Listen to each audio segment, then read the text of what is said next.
ఒక చోట ఒక అత్త కోడలు అంతకన్నా చాలా తెలివైన వాళ్ళు. ఇలా వచ్చి ఎక్కడో ఉట్టి కట్టి పెట్టినా తాగేస్తున్నాడని వాళ్ళు ఏం చేశారంటే కుండని చుట్టూ గంటలు కట్టారు.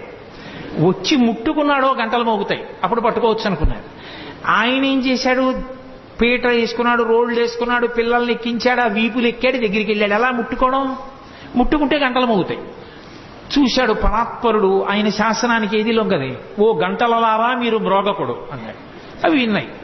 చక్కగా వెన్న తీశాడు, పిల్లలందరికీ పెట్టాడు. ముందు వాళ్ళకి పెడితే కానీ తను తిండవు, అందరికీ అందింది. ఇప్పుడు ఆఖరణ తను తీసుకుని ఇలా నోటి దగ్గర పెట్టుకున్నాడు, గంటల కనకన మోగి. అరే మిమ్మల్ని మోగద్దన్నాను కదా, ఎందుకు మోగారన్నాయి. ఏం చెప్పమంటావు పరమేశ్వర, వాళ్ళకి పెడితే ఊరుకున్నా, నువ్వు నోట్లో పెట్టుకుంటే నైవేద్యం అలవాటు గంట మోగడం, అందుకని మోగేశామన్నాయి.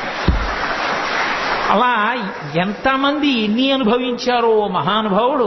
వేలు పుల్లటి నాకంటే